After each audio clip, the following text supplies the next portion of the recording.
ಸ್ನೇಹಿತರೆ,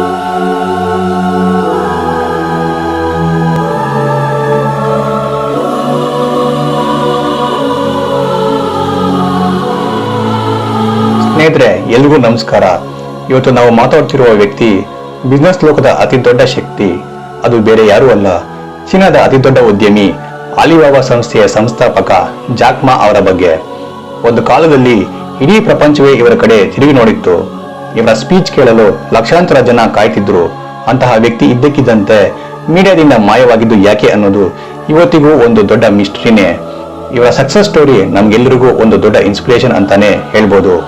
ಒಬ್ಬ ಸಾಮಾನ್ಯ ಇಂಗ್ಲಿಷ್ ಟೀಚರ್ ಆಗಿದ್ದ ವ್ಯಕ್ತಿ ಬಿಲಿಯನರ್ ಆಗಿದ್ದು ಹೇಗೆ ಅನ್ನೋದು ಒಂದು ರೋಚಕ ಕತೆ.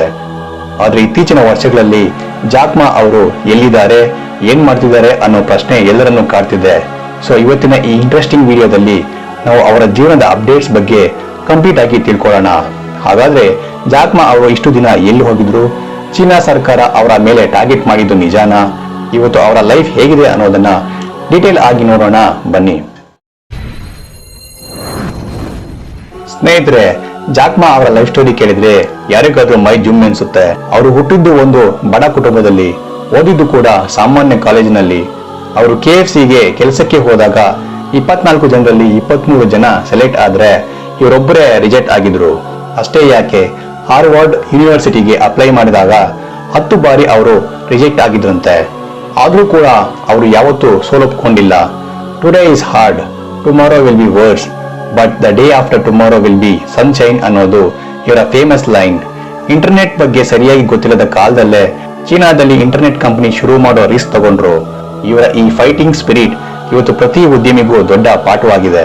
ಇವತ್ತು ಕೂಡ ಲಕ್ಷಾಂತರ ಯುವಕರು ಇವರ ಸ್ಪೀಚ್ ಕೇಳಿ ಸ್ಟಾರ್ಟ್ಅಪ್ ಶುರು ಮಾಡೋಕೆ ಮೋಟಿವೇಟ್ ಆಗ್ತಾರೆ. ಜಾಕ್ ಮಾ ಅವರು ಕಲಿಸಿಕೊಟ್ಟಿದ್ದು ಒಂದೇ, ಅದು ಏನಪ್ಪಾ ಅಂದ್ರೆ ನಿಮ್ಗೆ ಐಡಿಯಾ ಇರ್ಲಿ ಬಿಡ್ಲಿ, ಕೆಲಸ ಮಾಡುವ ಹಠ ಇರಬೇಕು ಅಂತ. ಸ್ನೇಹಿತರೆ, ಜಾಕ್ ಮಾ ಅಂದ್ರೆ ನಮ್ಗೆ ಮೊದಲಿಗೆ ನೆನಪಿಗೆ ಬರೋದು alibaba.com. ಇದು ಬರೀ ಒಂದು ವೆಬ್ಸೈಟ್ ಅಲ್ಲ, ಇದೊಂದು ಕಾಮರ್ಸ್ ದೈತ್ಯ. ಇವತ್ತು ಚೀನಾದಲ್ಲಿ ಅಮೆಜಾನ್ಗಿಂತಲೂ ದೊಡ್ಡದಾಗಿ ಬೆಳೆದಿರುವ ಈ ಕಂಪನಿ ಇಡೀ ಜಗತ್ತಿನ B2B ಮಾರ್ಕೆಟ್ ಅನ್ನೇ ಕಂಟ್ರೋಲ್ ಮಾಡ್ತಿದೆ. ಇದರ ಜೊತೆಗೆ ಇವರ ಹತ್ರ ANT ಗ್ರೂಪ್ ಇದೆ. ಇದು ಆಲಿಪೇ ಅನ್ನೋ ಡಿಜಿಟಲ್ ಪೇಮೆಂಟ್ ಆಪ್ ಮೂಲಕ ಚೀನಾದಲ್ಲಿ ಕ್ರಾಂತಿ ಮಾಡಿದೆ. ಆದ್ರೆ 2024 ಮತ್ತೆ 2025ರ ಸಮಯದಲ್ಲಿ ಆಲಿಬಾಬಾ ಕಂಪನಿ ಸಾಕಷ್ಟು ಬದಲಾವಣೆಗಳನ್ನ ಕಂಡಿದೆ. ಚೀನಾ ಸರ್ಕಾರ ಇವರ ಬಿಸ್ನೆಸ್ ಮೊನೋಪೊಲಿ ಅಥವಾ ಏಕಸ್ವಾಮ್ಯವನ್ನ ಕಡಿಮೆ ಮಾಡಲು ದೊಡ್ಡ ಮಟ್ಟದ ದಂಡ ಕೂಡ ಹಾಕಿತ್ತು. ಈಗ ಆಲಿಬಾಬಾ ಕಂಪನಿಯನ್ನ 6 ಬೇರೆ ಬೇರೆ ಭಾಗಗಳಾಗಿ ಡಿವೈಡ್ ಮಾಡಲಾಗಿದೆ. ಮತ್ತೆ ಜಾಕ್ ಮಾ ಅವರು ಕಂಪನಿಯ ನೇರ ಆಡಳಿತದಿಂದ ಹಿಂದೆ ಸರಿದಿದ್ದಾರೆ. ಆದರೂ ಕೂಡ ಇಂದಿಗೂ ಇವರ ಇನ್ವೆಸ್ಟ್ಮೆಂಟ್ ಮತ್ತೆ ಐಡಿಯಾಗಳೇ ಆಲಿಬಾಬಾ ಗ್ರೂಪ್ಗೆ ಮುಖ್ಯ ಅಡಿಪಾಯ ಆಗಿವೆ. ಇವತ್ತು ಆಲಿಬಾಬಾ ಕ್ಲೌಡ್ ಕಂಪ್ಯೂಟಿಂಗ್ ಮತ್ತೆ ಆರ್ಟಿಫಿಷಿಯಲ್ ಇಂಟೆಲಿಜೆನ್ಸ್ ಅಂದ್ರೆ AI ಕ್ಷೇತ್ರದಲ್ಲಿ ಭರ್ಜರಿ ಪ್ರೋಗ್ರೆಸ್ ಮಾಡ್ತಿದೆ. ಸ್ನೇಹಿತರೆ, ಇವತ್ತಿನ $1 ಬಿಲಿಯನ್ ಪ್ರಶ್ನೆ ಅಂದ್ರೆ ಚೀನಾ ಸರ್ಕಾರ ನಿಜವಾಗ್ಲೂ ಜಾಕ್ ಮಾ ಅವರನ್ನ ಟಾರ್ಗೆಟ್ ಮಾಡಿದೆಯಾ ಅಂತ. ಚೀನಾದಲ್ಲಿ ಯಾವುದೇ ಕಂಪನಿ ಸರ್ಕಾರಕ್ಕಿಂತ ದೊಡ್ಡದಾಗಿ ಬೆಳೆಯೋದು ಕಮ್ಯುನಿಸ್ಟ್ ಪಾರ್ಟಿಗೆ ಇಷ್ಟ ಆಗಲ್ಲ. ಜಾಕ್ ಮಾ ಅವರು ಚೀನಾದ ಐಕಾನ್ ಆಗಿ ಬೆಳೆದಿದ್ದು ಮತ್ತೆ ಸರ್ಕಾರದ ಪಾಲಿಸಿಗಳನ್ನೇ ಪ್ರಶ್ನೆ ಮಾಡಿದ್ದು ಅವರಿಗೆ ನುಂಗಲಾರದ ತುತ್ತಾಯಿತು. ಅದಕ್ಕಾಗಿಯೇ ಅವರ ANT ಗ್ರೂಪ್ ನ $37 ಬಿಲಿಯನ್ ಬೆಲೆಯ IPO ಅನ್ನ ಲಾಸ್ಟ್ ಮಿನಿಟ್ ನಲ್ಲಿ ಸ್ಟಾಪ್ ಮಾಡಲಾಯಿತು. ಚೀನಾ ಸರ್ಕಾರ ಇವರ ಕಂಪನಿಗಳ ಮೇಲೆ ಆಂಟಿ ಮೊನೋಪೊಲಿ ಇನ್ವೆಸ್ಟಿಗೇಷನ್ ಶುರು ಮಾಡಿ ಸುಮಾರು $2.8 ಬಿಲಿಯನ್ ಫೈನ್ ಹಾಕಿತ್ತು. ಇದನ್ನೆಲ್ಲ ನೋಡಿದ್ರೆ ಸರ್ಕಾರ ಇವರನ್ನ ಕಂಟ್ರೋಲ್ ಮಾಡಕ್ಕೆ ಟ್ರೈ ಮಾಡಿದೆ ಅನ್ನೋದು ಸ್ಪಷ್ಟವಾಗಿ ಕಾಣಿಸುತ್ತೆ. ಚೀನಾದಲ್ಲಿ ಹೀಗೆ ಆಗೋದು ಮೊದಲ ಸಲವೇನಲ್ಲ.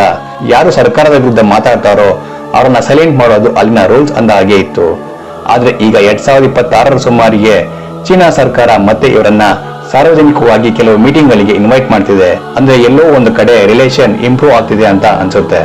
ಸ್ನೇಹಿತರೆ, ಜಾಕ್ ಮಾ ಇಷ್ಟು ದಿನ ಮೀಡಿಯಾದಿಂದ ದೂರ ಇದ್ದಿದ್ದು ಯಾಕೆ ಅಂದ್ರೆ ಈ ಕತೆ ಶುರುವಾಗೋದು 2020ರಲ್ಲಿ ನಡೆದ ಒಂದು ಸಣ್ಣ ಇನ್ಸಿಡೆಂಟ್ ನಿಂದ. ಜಾಕ್ ಮಾ ಅವರು ಅಕ್ಟೋಬರ್ 2020ರಲ್ಲಿ ನಡೆದ ಒಂದು ಫೈನಾನ್ಷಿಯಲ್ ಸಮಿಟ್ ನಲ್ಲಿ ಚೀನಾ ಸರ್ಕಾರದ ಬ್ಯಾಂಕಿಂಗ್ ಸಿಸ್ಟಮ್ ಬಗ್ಗೆ ಓಪನ್ ಆಗಿ ಕ್ರಿಟಿಸೈಸ್ ಮಾಡಿದ್ರು. ಚೀನಾದ ಬ್ಯಾಂಕುಗಳು ಪಾನ್ ಶಾಪ್ ಅಂದ್ರೆ ಅಡವಿಡುವ ಅಂಗಡಿಗಳ ತರಹ ಕೆಲಸ ಮಾಡ್ತಿದೆ ಅಂತ ಹೇಳಿದ್ದು ಸರ್ಕಾರಕ್ಕೆ ತುಂಬಾನೇ ಕೋಪ ತರಿಸಿತ್ತು. ಇದರ ರಿಸಲ್ಟೇ ಅವರ ANT ಗ್ರೂಪ್ ನ IPO ಲಾಂಚ್ ಆಗೋದಕ್ಕಿಂತ ಕೆಲವೇ ದಿನಗಳ ಮೊದಲು ಕ್ಯಾನ್ಸಲ್ ಆಯಿತು. ಅವತ್ತಿನಿಂದ ಸುಮಾರು 2-3 ವರ್ಷಗಳ ಕಾಲ ಜಾಕ್ ಮಾ ಅವರು ಎಲ್ಲಿಯೂ ಕಾಣಿಸ್ಕೊಳ್ಳಲೇ ಇಲ್ಲ. ಮೀಡಿಯಾಗಳು ಅವರನ್ನ ಹುಡುಕೋಕೆ ಟ್ರೈ ಮಾಡಿದ್ರು ಕೂಡ ಅವರು ಕಂಪ್ಲೀಟ್ ಆಗಿ ಲೋ ಪ್ರೊಫೈಲ್ ಮೇಂಟೈನ್ ಮಾಡಿದ್ರು. ಯಾಕಂದ್ರೆ ಚೀನಾ ಸರ್ಕಾರ ಇವರ ಮೇಲೆ ಎನ್ಕ್ವೈರಿ ಸ್ಟಾರ್ಟ್ ಮಾಡಿತ್ತು ಮತ್ತೆ ಅವರಿಗೆ ಸಾರ್ವಜನಿಕವಾಗಿ ಕಾಣಿಸ್ಕೊಳ್ಳದಂತೆ ವಾರ್ನಿಂಗ್ ನೀಡಿತ್ತು. ಜಾಕ್ ಮಾ ಅವರು ಸೈಲೆಂಟ್ ಆಗಿರೋದೇ ಸೇಫ್ ಅಂತ ಡಿಸೈಡ್ ಮಾಡಿದ್ರು. ಅದಕ್ಕೆ ಅವರು ಮೀಡಿಯಾದಿಂದ ಇಷ್ಟು ದಿನ ಕಂಪ್ಲೀಟ್ ಆಗಿ ದೂರ ಉಳ್ಕೊಂಡಿದ್ರು. ಸ್ನೇಹಿತರೆ, ಜಾಕ್ ಮಾ ಅವರು ತುಂಬಾ ದಿನಗಳ ಕಾಲ ಜಪಾನ್, ಥೈಲ್ಯಾಂಡ್ ಮತ್ತೆ ಯುರೋಪ್ ದೇಶಗಳಲ್ಲಿ ಟ್ರಾವೆಲ್ ಮಾಡ್ತಾ ಇದ್ರು. ಈಗ ಮತ್ತೆ ಚೀನಾಗೆ ವಾಪಸ್ ಆಗಿದ್ದಾರೆ. ಹೌದು, ಲೇಟೆಸ್ಟ್ ರಿಪೋರ್ಟ್ಸ್ ಪ್ರಕಾರ ಜಾಕ್ ಮಾ ಅವರು ಹ್ಯಾಂಗ್ ಜೋ ಅನ್ನೋ ತಮ್ಮ ತವರೂರಲ್ಲಿ ಹೆಚ್ಚಾಗಿ ಸಮಯ ಕಳೀತಾ ಇದ್ದಾರೆ.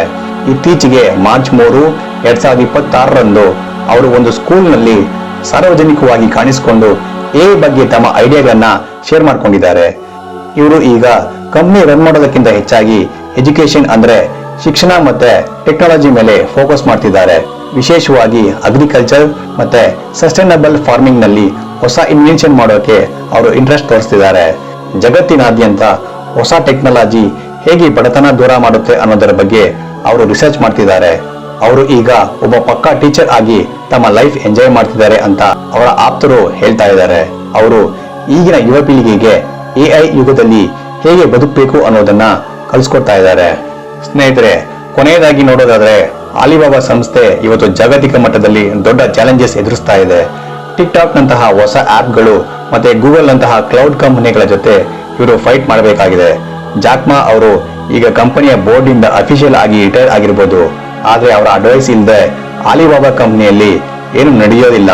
ಕಂಪನಿಯು ತನ್ನ AI ಮಾಡೆಲ್ ಆದ ಕ್ವೆನ್ ಮೂಲಕ ಇಡೀ ಚೀನಾದಲ್ಲಿ AI ಲೀಡರ್ ಆಗಲು ಪ್ರಯತ್ನ ಮಾಡ್ತಾ ಇದೆ. ಜಾಕ್ ಮಾ ಅವರ ಮುಂದಿನ ಪ್ಲಾನ್ ಅಂದ್ರೆ ಎಜುಕೇಶನ್ ಸಿಸ್ಟಮ್ ಅನ್ನ ಕಂಪ್ಲೀಟ್ ಆಗಿ ಚೇಂಜ್ ಮಾಡೋದು ಮತ್ತೆ ರೈತರಿಗೆ ಹೊಸ ಟೆಕ್ನಾಲಜಿ ತಲುಪಿಸೋದು. ಅವರು ಈಗ ರಾಜಕೀಯದಿಂದ ಕಂಪ್ಲೀಟ್ ದೂರ ಇದ್ದಾರೆ. ಕೇವಲ ಸಮಾಜ ಸೇವೆ ಮತ್ತೆ ಸಂಶೋಧನೆಯಲ್ಲಿ ಬ್ಯುಸಿ ಆಗಿದ್ದಾರೆ. ಒಟ್ನಲ್ಲಿ ಹೇಳ್ಬೇಕಂದ್ರೆ ಜಾಕ್ ಮಾ ಅವರು ಸೈಲೆಂಟ್ ಆಗಿದ್ರು ಕೂಡ ಅವರ ಇಂಪ್ಯಾಕ್ಟ್ ಮಾತ್ರ ಇಂದಿಗೂ ಕಡಿಮೆ ಆಗಿಲ್ಲ. ಅವರ ಸಕ್ಸಸ್ ಮತ್ತೆ ಫೈಟಿಂಗ್ ನೇಚರ್ ನಮ್ಮೆಲ್ಲರಿಗೂ ಯಾವತ್ತೂ ಇನ್ಸ್ಪಿರೇಷನ್ ಆಗಿರುತ್ತೆ. ಈ ವಿಡಿಯೋ ನಿಮಗೆ ಇಷ್ಟ ಆದಲ್ಲಿ ಲೈಕ್ ಮಾಡಿ, ಶೇರ್ ಮಾಡಿ ಮತ್ತೆ ಸಬ್ಸ್ಕ್ರೈಬ್ ಮಾಡಿ. ನಮಸ್ಕಾರ.